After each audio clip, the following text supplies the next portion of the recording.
what's the connection between science and spirituality? So I am like very much new to all of this. Since I've been on my journey, I've been finding that a lot. But you can connect a lot of science in terms of, and I'm not a professional on this. I'm just going to sort of say my answer, but it's going to come across really amateur. But do you know when you look at like atoms and neutrons, protons, that Sure. all Yeah. links to what I've been learning about ancient spirituality. For example, I've been looking into Hinduism. I brought up sort of in a Hindu family, but not very strict. So I've never actually looked into Hinduism recently because I've come into spirituality a bit more because it's something like Aaron's pushed me more and more into. I've found like the old Hindu gods were actually named after what they called elements of an atom.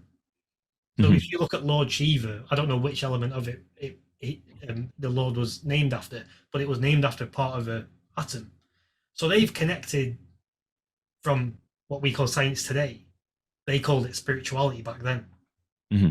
and the same way they sort of define what's going on with on the Earth from the way the stars are set up at a current time. That can be considered both science or spirituality, depending on how you want to sort of go around looking at it. So I am seeing more and more connections in there. It's not something which is preached about a lot or sort of spoken about much, but I'd be like more than happy to hear your thoughts on that that theory. Well, I've got a few different thoughts. So of course, I'm a scientist, and so the big difference between religion and science is that science is systematized. It's a systematic way of uh, drawing in information and in data, and then dealing with that data, right? Um, so when we didn't know very much about the world, religion was there to answer questions, and it was very, very important to people. Uh, the world must have been a very confusing place. You're a hyper intelligent ape, uh, and you can see lightning coming down from the clouds, and you can feel the power of nature, and there are scary animals in the dark, and you want to explain where you come from, and so there are some aspects of science and religion that are similar in the sense that there's sort of this drive to explain death and these other things that are confusing. And I think a lot of scientists are a little bit dismissive of religion. Um, but I think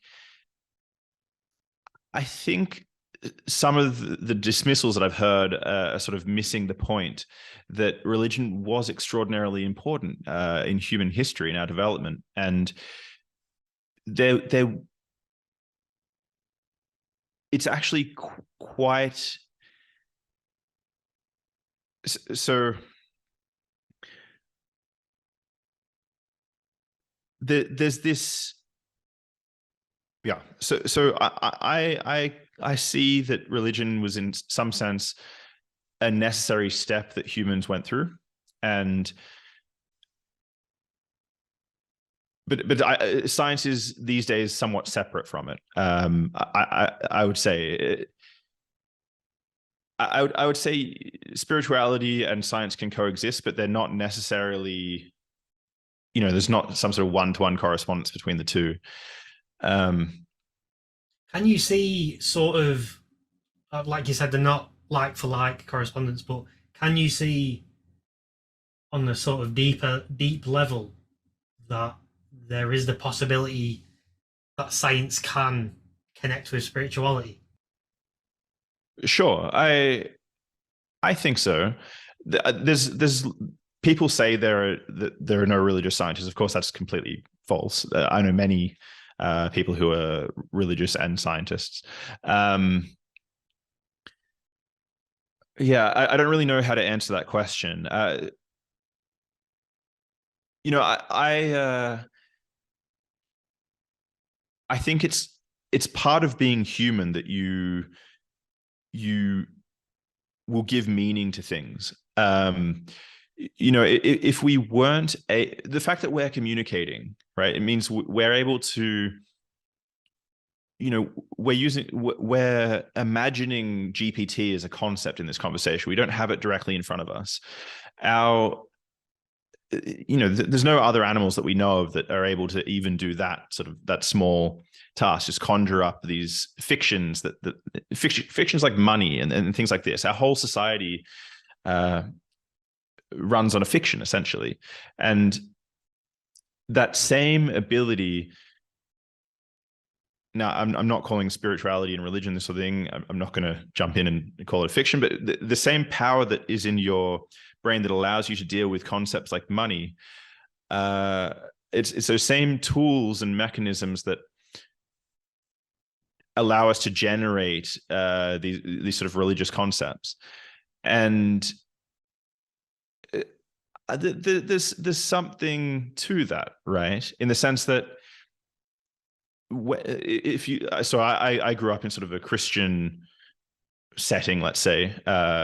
Your family was originally from India, or you're both English, obviously, but Yeah, my dad was not. He was born in England, but his parents were born in India. He's England born, and then my mum, she's English. She's white English. Mm-hmm. So the thing that I find interesting is that money doesn't really exist. It's a concept, but it does rule the whole world, right? We go to work every day for 8 hours, so the numbers in our bank balance change, right? And so it's very obvious that there are concepts that we fabricate, which nevertheless have sort of a back reaction on the world. And one of my favorite stories is, have you ever read The Conquest of New Spain by Bernal Diaz? Nope. This is my favorite book of all time. I highly recommend reading it. But Bernal Diaz was a conquistador who was with Cortez when he destroyed the Aztec civilization, right? When he went into Mexico. And the thing that I found, the reason why it's an amazing book is because you get a first-hand account of what it was like to first land in Central and South America. And do yourself a favor, just go get the book and read it. It's very, very good. But the reason why I bring it up is because the people believed that God had given them a mission to go and conquer the people that sort of own the land, right? And it was almost certainly that belief that, if you read the story, you'll see the difficult situations they went through, and they were able to topple a civilization they had like 1,000 men or something, right? If you add up all the men during the entire mission, it was like I'm going to get this wrong, but 1,200 people, let's say, and they toppled a civilization with potentially hundreds of thousands of people inside of it, right? And a big component of that was that they really believed that God had given them this mission, right? They had God on their side. And I think there is power to the notion that, so what religion does and what spirituality does is it gives you a framework, and it's sort of like a communication tool that allows people to act as one in this big cohesive force. And it holds together, much like money does. It held societies together, like a set of rules for everyone to follow and abide by, and keep everyone. Yeah, in some sense, in a certain sense, God is real in the sense that it's, even if you don't believe in God, and I'm not religious, but the concept has, the fact that all these different people believe in God makes them act in a certain way, and in that sense, even if you're not religious, it's real, right? In the same sense that money is, I guess, is what I'm trying to get at.